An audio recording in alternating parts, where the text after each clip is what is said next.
એક બહુ જ સરસ મજાની આ વાત છે કે એક રાજા હતો, તેણે સર્વે કરવાનું વિચાર્યું કે મારા રાજ્યના ઘરમાં પતિનું ચાલે છે કે પછી પત્નીનું. અને તેણે ઇનામ મૂક્યું એક કે જેના ઘરમાં પતિનો હુકમ ચાલતો હોય ને તેને આજે મારે ઘોડો ઇનામમાં આપવાનો છે, અને જેના ઘરમાં પત્નીનું ચાલતું હોય તેને એક એક સફરજન લઈ જવાનું. એક પછી એક બધા જ નગરજનો સફરજન ઉપાડવા લાગ્યા, અને રાજાને તો ચિંતા થવા લાગી કે મારા રાજ્યમાં સાલું બધા ઘરોમાં પત્નીનું ચાલતું હશે કે શું. એટલામાં લાંબી મૂછો, જાડી અને લાલ આંખો વાળો એક યુવાન આવ્યો અને બોલ્યો કે રાજાજી, મારા ઘરમાં હું જ આજ્ઞા કરું છું અને મને ઘોડો આપો.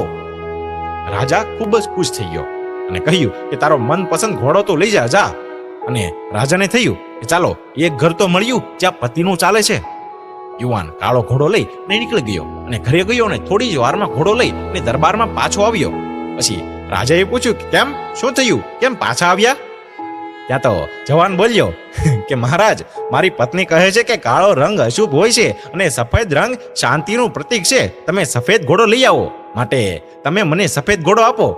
અને રાજા ખૂબ હસ્યા અને બોલ્યા કે સારું, ઘોડો તો તું રાખ અને સાની માની સફરજન લઈને તું અહીંથી હાલતી થા.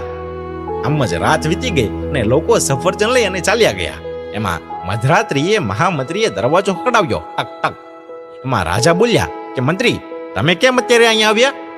અને મંત્રી કહે કે મહારાજ, તમે ઇનામ તરીકે એક સફરજન અને ઘોડો આપ્યો, તેની જગ્યાએ અનાજ કે સોનું વગેરે રાખ્યું હોત તો લોકો થોડા દિવસ ખાઈ શકે અથવા તો ઘરેણાં તો બનાવી શક્યા હોત.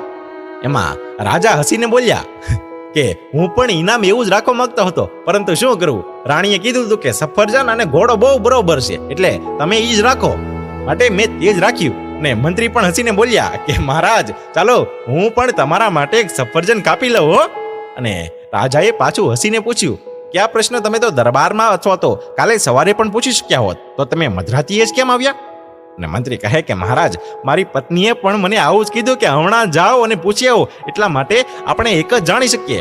અને રાજા ફરી બોલ્યા કે મંત્રી, તમે જાતે સફરજન લઈ જાઓ છો કે પછી હું તમારા ઘરે મોકલાવું? સમાજ ગમે તેટલો પુરુષ આધિત્વ ધરાવતો હોય, પણ દુનિયા સ્ત્રી પ્રભુત્વ ધરાવે છે.